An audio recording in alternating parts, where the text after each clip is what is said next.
Hello there and welcome to Fabulous Folklore, the podcast for all things folklore, occult and just a bit weird. I'm your host Icy Sedgwick, blogger, fantasy author and your guide into these rather mysterious realms. I've got some rare things to show you, so come on in, take a look around, but be careful not to touch anything. These things sometimes bite. Well, hello there and welcome back to Fabulous Folklore with me, your host, Icy Sedgwick. As I record this, it's absolutely tipping it down, so if you can hear a weird noise in the background, it's probably just the rain. But let's be honest, if it can't rain in November, when can it rain?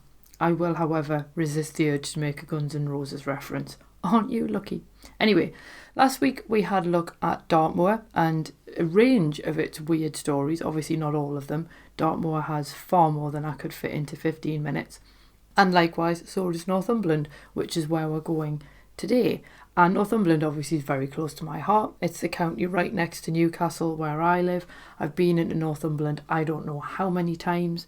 And it's a funny thing because it's beautiful. It's absolutely gorgeous in Northumberland. But if you do venture into the hills and moors, you do notice just how bleak the scenery gets. And it is beautiful no matter what time of year.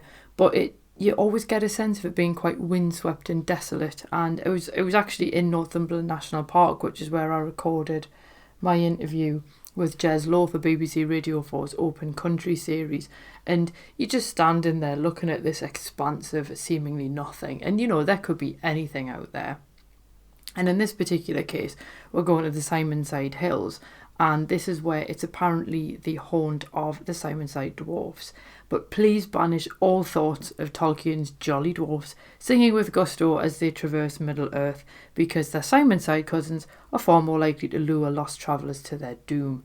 So we're going to go and meet them in the safest way possible, through the veil of history and at a very large distance. So to get to the Simonside Hills, you've basically got to go to the lonely stretch of moorland next to the town of Rothbury. And it's one of those kind of places where if it didn't have some kind of dangerous beings living there, you would wonder why not. They are sometimes called fairy folk or the little people, although I would kind of hesitate about putting them in the same bracket as fairies. And they're also known as the brown men of the moors or boggles. And an article in the Western Morning News in 1923 actually likened them to kobolds in Germany and pixies in the west of England. Obviously, more commonly, they are called the Simonside Dwarfs. They generally carry lights and scamper around across the hills, and they do act in this fashion much more like will-o'-the-wisp. And that's where you get these marsh lights that sort of seem to bob around on the moor. They are generally caused by the moor kind of expelling gas, so it's a completely natural phenomena. But obviously if you were to see them in the dark, on your own, in days gone by before people realised it was marsh gas, you would think it was somebody with a light out on the moor. And generally speaking, when people do see the lights, they're usually solitary travellers, and people then follow the lights and end up falling into the bogs. I should point out that in the tales, both the lights and the dwarfs always disappear at dawn. I should point out that obviously, of course, the lights are going to disappear at dawn because you just can't see them anymore. Anyway, who am I to throw cold water on these things? And you should also bear in mind that because this is moorland, bogs are an ever-present danger if you do leave the trail. Okay, so there is like a reason why people are like, you shouldn't go on the moors, it's dangerous. Now, the dwarves are also known as dwargar, which many people think actually comes from the Old Norse word for dwarfs, which I think I'm going to probably mangle the pronunciation, but it looks like it says dvergar. And it could also refer to the regional dialect because the words dirk and derg both mean dwarf. So sources note them for their magical powers, but also their links to the earth and nature. In this regard, they sort of fall into the same category as nature spirits. And we have talked about things like that before, like the Greek naiads and so on. So these would essentially be an equivalent version for the element of earth. And writing in the Newcastle Chronicle back in 1889, Reverend Oliver Heslop referred to them as a goblin race of beings and actually categorised them alongside brownies instead of fairies, which I think is probably more apt. And according to Heslop, they also want, quote, set the huge wheel of Tossin watermill a-going at night, end quote, and they also lure travellers into the bogs. So they generally sound a little bit mischievous and so on, but as we continue, I'm going to tell you 3 stories involving the Simonside Dwarfs. They're not just mischievous, they're also actually quite dangerous. Anyway, the Newcastle Courant in 1888 actually noted that, quote, it was dangerous for the solitary wanderer to venture, end quote, among the, quote, tribe of ugly elves and dwarves, end quote. So they're basically just lumping any fairy tale creature together at this point, but this is the late 19th century. Now, one of the tales that you do find in quite a lot of the sources involves a man travelling to Rothbury, and the journey unfortunately took longer than he expected. So he wasn't expecting to be wandering around on the moor at night, so when he stumbled across a little hut, he thought, excellent, fab, I've got somewhere to shelter for the night. So he decided to take advantage of it. So he goes into the hut and he finds a dying fire, 2 stones and 2 gateposts, as you do. So he sits down on one of the stones and puts some more wood on the fire to help build it back up again. He's sitting there getting himself warm, congratulating himself on his good luck, and a small figure waddles into the hut and sits on the other stone. Now at first he completely ignores our bewildered traveller, who basically decides he's going to keep quiet, and he just basically sits there. The fire, however, begins to die down, so the traveller then snaps a piece of wood and adds it to the embers to try and keep it going. Now at this point the dwarf realises the guy's there and glares at him, and he takes up one of the gateposts. He snaps the entire thing over his knee and throws it onto the fire. So the traveller thinks, oh no, I've properly angered him, and he decides to stay quiet and just let the fire die out. Somehow during the night he manages to fall asleep sitting bolt upright. I don't know how he manages that, but bless him, he does. So when dawn breaks the following day, he finds himself sitting on a stone on the moor. He realises that the hut, the fire and the dwarf have all vanished, and there's actually no sign of them whatsoever. But then he looks around to get a better sense of his surroundings, and he realises that the stone he's sitting on is actually right at the edge of a tall cliff. So if he'd moved at any point during the night, he would have fallen to his death. So he obviously manages to avoid catastrophe by just not saying or doing anything, and the dwarf basically leaves him alone. Another tale describes a man who actually deliberately goes looking for the dwarves just to prove that they don't exist. And you do have to be careful sometimes if you're trying to prove something doesn't exist, because, what will you do if you find that it does? And he basically is out on the moor and he calls out a local word meaning light, which is the word tint, and a light suddenly appears on the moor. The man moves a little way towards it, and then he throws a clod of earth into a bog, so it sounds like he's fallen in, and immediately the light goes out. So he then realises he's fooled the dwarves, so he decides to try again, and he cries out, tint, tint. But this time he finds himself surrounded by the Simonside Dwarfs, and each of them holds a lit torch and a club, and he finally realises that was actually a bit of a stupid idea, and he's in a fair bit of danger. Now most people at this point would probably freak out. He decides he's actually going to try and attack them, which is an interesting tactic, and he apparently knocks one down, but his staff doesn't actually touch anything solid, it just passes straight through the figure as if he's not really there. At this point the dwarfs all vanish, and the guy thinks, excellent, I've won. Nothing is ever that simple in folklore though, as I'm sure you're beginning to realise, and this time the dwarfs all reappear, this time with reinforcements, and the man does what any man should do in a situation like this, and he faints with shock. When he wakes up at dawn, and I think he's quite lucky to actually wake up at all, the dwarfs have all disappeared, and because it's dawn, it's now safe and he can head home.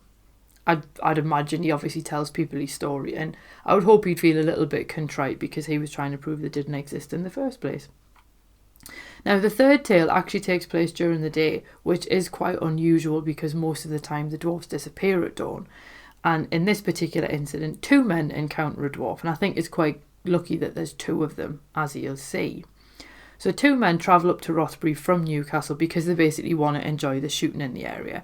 So they go out hunting and they stop to eat their lunch in a clearing among the heather. And that's one of the things that's absolutely beautiful about Northumberland. When the heather's out, the moors look amazing. So if you ever get the chance to come up here, try and do it when the heather's out, because it's spectacular. Anyway, a short man dressed in clothes the same shade as the bracken suddenly walks into the clearing, and this is where I think you find the distinction between the dwarves and the fairies, because in Northumbrian lore the fairies nearly always wear green and have flaxen hair. They're always really beautiful, and they do kind of try and keep to themselves. They get involved with humans when they have to, but largely speaking, if you leave them alone, they leave you alone. But in this case the dwarves wear brown and they're much more earthy in their appearance. So he asks the 2 men if they know who he was. The younger man says the lord of the manor, assuming that's who he must be, and offers to hand over the birds that they've shot. At this point the dwarf declines, saying he's a vegetarian so he can't eat them, but instead he invites the 2 men to join him for a meal. The younger man wants to accept, but the older man politely refuses and hauls his friend back to Rothbury because he realises there's something very, very wrong about this situation. When they get back, they tell the story to the landlord because obviously it's something out of the ordinary, and the locals then praise their decision to return because they know that the Simonside Dwarfs really enjoy luring humans into their lair before feasting on them. So in this case, they had offered to share their lunch and instead almost became lunch. Now, there is an obvious moral to all three of these tales, and it's quite simple. Don't go wandering on the moors. And on one hand, it's because that's their space, that belongs to the dwarfs. But on the other hand, it is also just dangerous and unforgiving terrain. If you don't know what you're doing, you can easily get into trouble.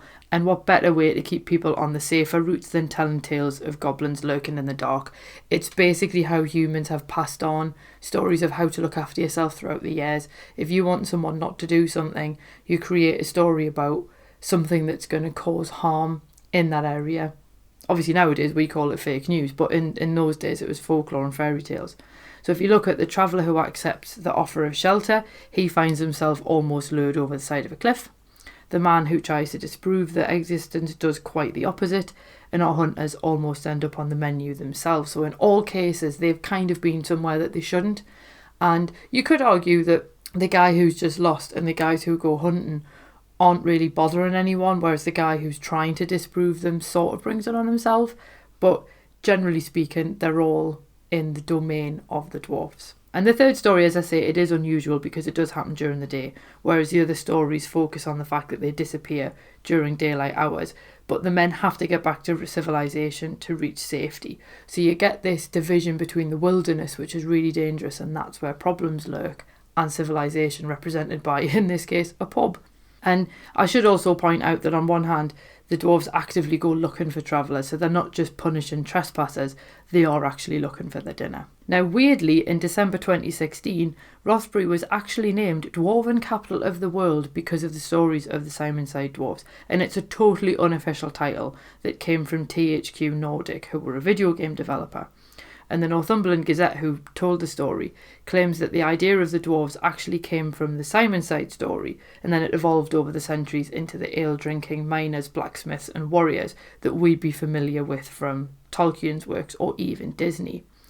I'm going to be a little bit wary of that claim because obviously Disney originally borrowed Snow White from the fairy tale collection of Jacob and Wilhelm Grimm, and they published it in 1812 as part of their nursery and household tales collection. And given the brothers Grimm collected their original stories in what is now Germany, it's hard to know how old the dwarves in their tale might be, because obviously these were tales that were collected from people who'd heard them from other people, so we don't know how far back those stories go. And the fact that their name, Durgar, is so similar to Dvergar, it could indicate some kind of shared Germanic origin. And an article on the dwarfs in the Newcastle Chronicle certainly makes this link, and it calls the dwarfish elves or demons close relations of the Norse Durgar. But it could also just mean that the dwarves are a distant branch of the family, more keen to help a lost child in the forest than lure men to their deaths on a moor. But basically, either way, it's just another reminder of how sanitised many tales, including fairy tales, have become over the years. And quite honestly, I don't really think Disney would have made Snow White and the Seven Dwarfs if he thought for 1 minute that Happy might suddenly decide to have Snow White for lunch instead of helping her.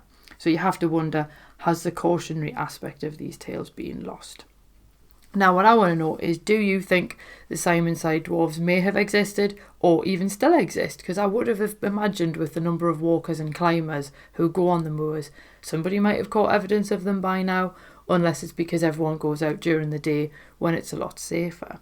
So do you think that they're just a warning to lone travellers? Do you think that they are earth spirits who still live on the land? Or are they just cautionary tales? Who knows? So if you do want to let us know, as I say, feel free to leave a comment on the blog post for this episode, which is at icysedgwick.com/Simonside-Dwarfs. You can tweet me at icysedgwick, or you can drop us an email at icy@icysedgwick.com. Whatever's easier for you. But anyway, so that's the story of this, the stories, I should say, of the Simonside Dwarfs. And it is quite interesting how they do appear so often in the 19th century newspapers, but then they do occasionally pop up in like newspapers from like the 1970s, from what I found on British Newspaper Archive. Next week, we're going to be taking a slightly different road, and we're going to be looking at the folklore of crossroads, because obviously we're talking about wild and unforgiving places, and crossroads usually appear sort of at the edge of somebody's land and so on, and they're just a weird place in general in terms of folklore, and there's loads to talk about, so we'll be having a look at crossroads next week. I've been having loads of requests for posts as well, so we're going to be looking at all kinds of stuff in the new year, like cursed movies, basically because of the fact I dressed up as the Crow for Halloween, so we're going to have a look at movies that apparently have a curse attached to them. We're going to be having a look at the folklore of rats, moths, ley lines, all sorts. So if you've got any requests, please do feel free to get them in, and I can start putting them in the calendar for what we're going to be looking at in the new year. And it's actually frightening that I'm already thinking about the new year because it is only November. Anyway, thank you very much for listening. I hope you've enjoyed this week's show. Do remember, as ever, reviews do help this podcast get more listeners, which means that we can spread the folklore joy even further.